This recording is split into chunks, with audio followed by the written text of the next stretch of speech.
Welcome back to The Everyday Stoic. I am William Mulligan, and today's lesson is about the most common myth about Stoicism. The reason I'm doing this lesson is because most of the people that follow me on Instagram and most of the people I see commenting on these videos get the wrong idea of Stoicism, and they keep pushing the narrative that Stoicism is about being an alpha male that is emotionless, which I don't think are two things that go together. Being a man and being emotionless is not a combination, or I don't think it's a combination. So hopefully I can just clear up this misconception. On the flip side of this misconception that I hear about Stoicism, that Stoics are emotionless, there's actually another one that I'm starting to see more frequently, which is that Stoics are weak and scared, and they use these Stoic ethics and Stoic cosmology as a coping mechanism to avoid doing things in life, to avoid challenges. And people paint it as a way that the Stoics are hiding away, they're not confronting problems. So hopefully I can clear up these two misconceptions and explain them slightly. So the first misconception is that Stoics are cold and emotionless, and this misconception mainly comes from the word Stoic with a small s rather than a big S. So the word Stoic, when I googled it, comes up with a person who can endure pain or hardship without showing their feelings or complaining. Now, while this is a true definition of the word Stoic, it does not describe someone that is a Stoic or someone that follows Stoicism. So when we talk about being Stoic or following Stoicism, we're obviously referring to the philosophy of Stoicism and the virtues and beliefs that the Stoics had towards life. One thing that they impressed a lot was living in accordance with nature through the four virtues, which is courage, wisdom, temperance, and justice. And the word Stoic with the little s that you will see on Google is just a characteristic that some people have. So that's where the misconception comes from. It is an actual word, but there's the big S, which is Stoicism, it's the philosophy, and then there's the little s Stoic, which is just a word, which is a characteristic of someone. This picture of being Stoic has been imprinted on us through pop culture. It's in lots of films. When there's a character that's cold, I heard there's a character on Star Trek that's like this. I haven't watched Star Trek, so I can't confirm. But the character is cold, emotionless. You know, they might watch a loved one going through struggles, something bad might happen, and they sit there and just say, I don't care, I'm Stoic. So that's where that misconception's really been painted for people. People see that definition of a Stoic on TV and on film, and that's where the misconception comes from. So yeah, that's the first misconception. I would like to just explain why Stoics are not cold, why they aren't emotionless. In fact, I believe that Stoicism leads you to being more aware of your emotions, more in tune with your emotions, and being very empathetic towards people. It actually encourages empathy, as the most important virtue of Stoicism is justice. So looking out for others and doing what is good for others. As Marcus Aurelius said, what is good for the bee is good for the beehive.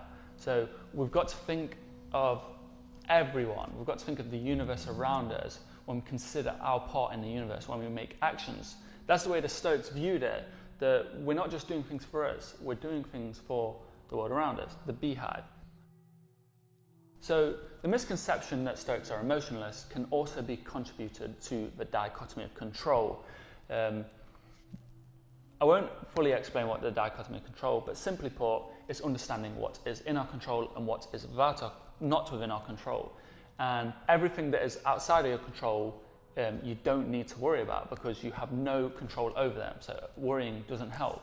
And a common joke that goes around the circle of Stoicism, and I'm guilty of posting it a lot, is something along the lines of, there's a big flood and a guy will just be chilling, having a picnic, surrounded by flooded water because the flood is outside of his control. And while, yes, I get a lot of comments saying this isn't accurate, a Stoic would actually do something to help or to avoid this circumstance, it's just, it's a gateway into understanding the dichotomy of control. So it's not strictly accurate, but the concept is that if it's outside of your control, you need not worry about it. So that's what often leads to that misconception. Now, I just want to say that if you read Stoic literature, like the Meditations of Marcus Aurelius, who was the great emperor of Rome, and Epictetus and Seneca, they teach you to be in tune with your emotions, to be in tune with the world around you, to have empathy for others. And being in tune with your emotions was very important to the Stoics, as it can be your emotions that can destroy you. And if you don't concentrate and you don't regulate your thoughts, and if you leave yourself to ruminate on thoughts, then it can be your downfall. So when people say that Stoics are emotionless, it's very wrong. The more Stoic text I read, the more Stoics I talk to, the more I understand my own emotions and how that has an effect on the world around me, has an effect on myself, and how if I can be more in tune with these emotions and understand what causes them and understand the things that I should avoid, the things that I should do to improve on my own emotional capabilities, then ultimately, as William B. Irvine said, Stoicism is a guide to the good life. The second misconception about Stoicism, which I see posted a lot, I won't comment what kind of community posts this misconception, but there's a big community online that I think isn't the best community. It advocates for a lot of toxic behaviours. They often comment on my posts or send me messages saying that Stoics are weak, Stoics avoid action, they avoid confrontation, they avoid challenges. I see this a lot, and I think that it is quite the opposite, that the Stoics taught as the most important virtue. This was at the pinnacle of their teachings. This was a guide to eudaimonia, which is human flourishing. The top of the virtues is justice, and justice is to help others. It's to face problems in order to do what is good, what is right. In order to do what is right, we must use the three other virtues, which is courage, wisdom, and temperance. Now, courage is quite the opposite of being weak. It's quite the opposite of not taking action, of being inactive when in the face of adversity. Courage is actually a great virtue that I like to keep in my mind, that gives me the power to face adversity. So yeah, when I see that misconception of Stoicism, that they hide away, they shy away from confrontation, it is quite the opposite. The Stoics taught that we should go out into the world and through justice do what is right, help others. And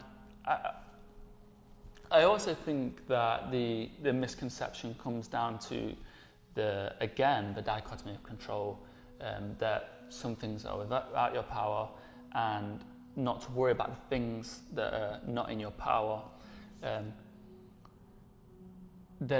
I post many quotes and teachings about when people try to annoy you, it's best to ignore them. When people confront you, oftentimes it's best to ignore you, because most times the outcome can only lead, if you react to their confrontation, it only escalates and gets worse. Where if you can stay calm, then normally it de-escalates, because you're not adding fuel to the fire. And most times I believe this is correct. It's something I stand by, that most scenarios are best left alone. It's best to just to walk away, especially confrontation and fights. Sometimes as a fight that can start out as something simple as someone pushing in front of you in a line, people have died from these confrontations. People escalate things to a point of no return. But I do agree sometimes bad things happen, and we must have the courage to face these things as it's the right thing to do. And it's the right thing for us to do. If we're unhappy in a situation and having that courage to face what we are fearing, if we have that courage to face what we are fearing, then sometimes it can lead to what is best for us. So yeah, hopefully I've cleared up those two misconceptions, that Stoics are emotionless and that Stoics are weak cowards, that I see a lot.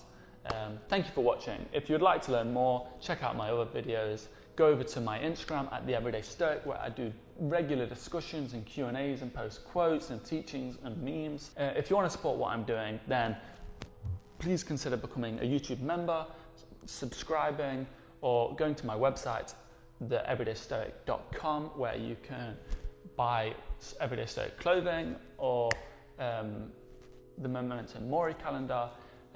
Anything helps, especially building community on my Instagram page, as it's great to see people discussing all these ideas. And oftentimes I read a comment and I learn something new about Stoicism, which I think is great, because if I'm learning things from my comments, I'm certain that many other people are learning. So thank you for watching. Have a great day.